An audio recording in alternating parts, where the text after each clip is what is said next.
Hello everybody, how are you all? I hope you all are doing great. So in today's lecture we are going to start differential equation, lecture number 3, methods of solving the first order differential equation. First order ordinary differential equation. So the first method to solve an ordinary differential equation is variable separable method.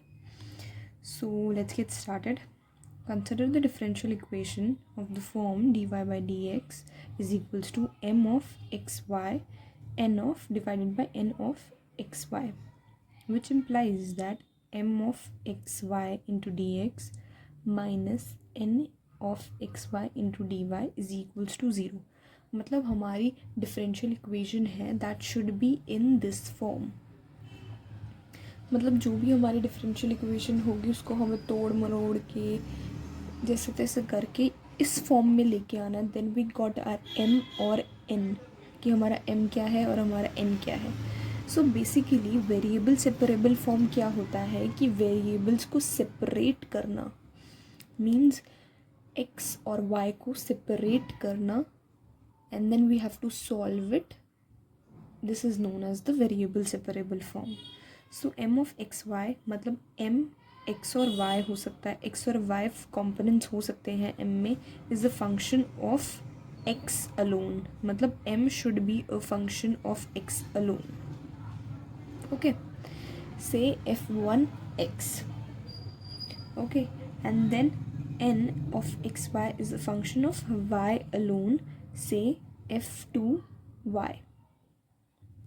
Okay, means ये m should be a function of only x and y should be n should be a function of only y. Then the differential equation is said to be a variable separable form and the solution should be of in this form. Function of f1x मतलब integral of m. This is the function of m है और ये function of n है, तो integral of n under addition is equals to some constant. Okay, now अब हम कुछ examples देखेंगे जिससे आपको और क्लियर होगा. So let's get into that. So this is the basic example which we are discussing now. So this example says 1 plus x square dy minus of xy into dx is equals to 0 can be put in a variable separable form. ठीक है, तो अब हमारा standard equation क्या था? ये वाला equation था हमारा स्टैंडर्ड इक्वेशन. ठीक है, तो अब हमारा इक्वेशन है 1 plus x square into dy minus of x into dx is equals to 0. But इस according this is the standard equation. इसके अकॉर्डिंग में यहाँ पर dx होना चाहिए था, यहाँ पर dy होना चाहिए था. तो अब हमने क्या किया, माइनस से मल्टीप्लाई कर दिया ताकि ये dx m हो जाए and minus of m into d y means m into d x होना चाहिए minus n into d y होना चाहिए. यहाँ पर उल्टा है, m इंटू डी वाई आ रहा है minus n into d x आ रहा है. तो अगर हमें ऐसे इस फॉर्म में चाहिए तो what we do in this equation, changes क्या हो सकते हैं इस इक्वेशन में ये लाने के लिए. तो इसको हमें माइनस से मल्टीप्लाई करना पड़ेगा ताकि x y into d x means m into d x आ जाए minus n into d y आ जाए. तो ये सिंपली हमारा हो गया m and this should be simply our n. तो नाउ अब हमने यहाँ पर क्या किया है, 1 plus x square into dy is equals to xy into dx. xy को हम राइट हैंड साइड ले गए, dy by dx और xy plus 1 plus x square को हमने एक साथ लिख दिया. This is known as the dy by dx form. तो ये हमें पता चल गया कि xy हमारा m है और n हमारा 1 plus x square है, like this m of xy n of xy. तो ये हमारा m था xy, तो m xy and n 1 plus x square. Now what we have done in this, we are applying the variable separable method, means we have to separate the variables, like we have to separate x and y with respect to like dy और dx. जिस भी form में dx है उसमें x के साथ variable separate हो जाएगा, जिस भी फॉर्म में dy है उसमें y में सेपरेट हो जाएगा. तो लेट्स गेट. सो यहाँ पर है x into y divided by 1 plus x square. तो मतलब ये सारा फॉर्म तो x का है, this whole form is of x, ये सारा फॉर्म तो x का है तो इंटू में dx होना चाहिए यहाँ पर, तो ये सारा होल फॉर्म x इंटू में dx यहाँ चला जाएगा, y यहाँ dy के नीचे आ जाएगा, तो dy by y is equals to x into d x, one plus x square. तो ये हो गया हमारा वेरिएबल सेपरेबल से separate. Now we have to integrate it, integral dy by y x by one plus x square into d x.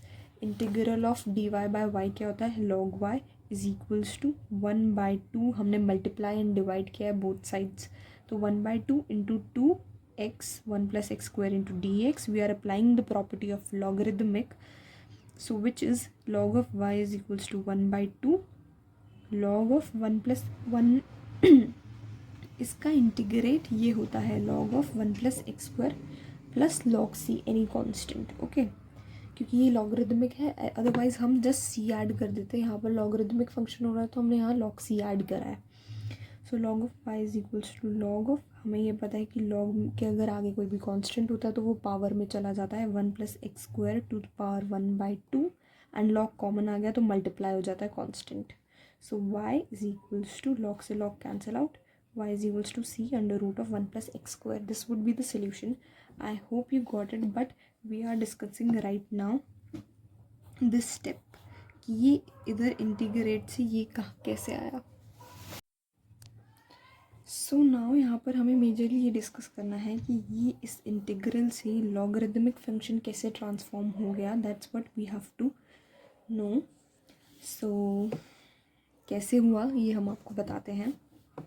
हमें ये पता है कि integral of 1/x is equals to क्या होता है, log x। और ये कैसे होता है, लाइक x का डिफरेंशिएशन क्या होता है, अगर हम x का डिफरेंशिएशन निकालें दैट इज़ 1, तो इसका डिफरेंशिएशन 1 ऊपर है, that should be log of x, जिसका डिफरेंशिएशन कर रहे होते हैं वो आता है।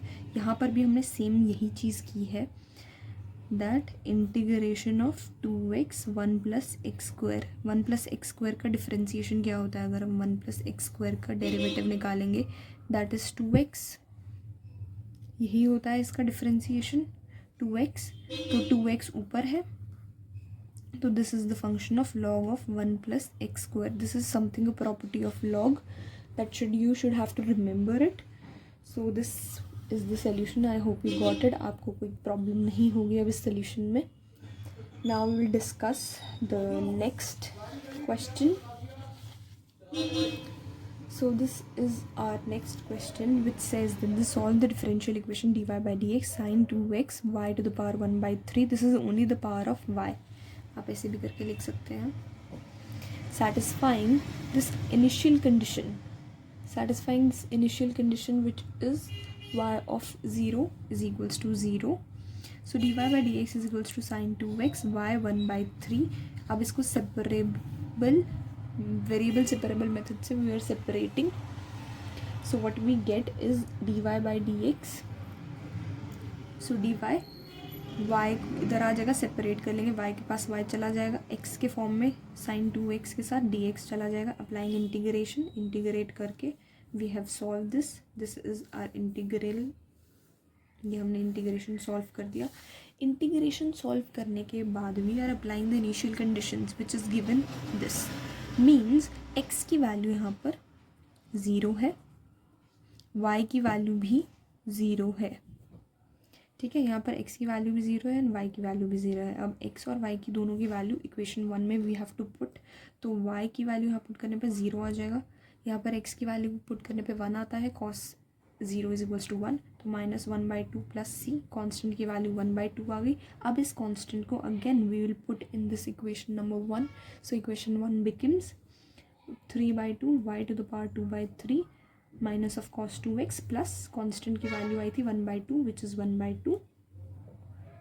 सो 3y to the power 2/3 1 minus of cos 2x means 2, ये सब कैंसिल आउट हो गया, 2 2 2, this got cancel out and 3y to the power 2/3 is equals to 2 sin square x. This is the formula, 1 minus cos 2x is equals to 2 sin square x, means 2 sin square theta. This is the formula. So 3y अब हमने ये फॉर्मूले में put 1 minus 2x का value क्या आ जाता है 2 sine square theta, तो 2 साइन स्क्वायर x आ गया. Now we what we have, हमने इनका क्यूब ले लिया दोनों साइड से. To normalize the power, we take the cube root on both sides. So 3y to the power 2/3, जिससे रूट से रूट कैंसिल हो गई. 3 का cube 27, y square is equals to 2 का cube 8, sine square becomes sine 6x, which gives us 27 y square is equals to 8 sine to the power 6x, y square is equals to 8 by 27 sine to the power 6x, and y is equals to plus minus of under root of 8 divided by 27 sine cube x. Root था ना, whole पे root था, तो 6 को हम 3 into 2 लिख सकते हैं, और टू द पावर 1/2 रूट था, तो 2 से 2 कैंसिल आउट हो गया, बचा 3, तो sine cube x. So now here are the options. So हमें पता चल गया प्लस भी होगा माइनस भी होगा. So this both are the answers in this case. So I hope you got it. Please like, share and subscribe. Thank you.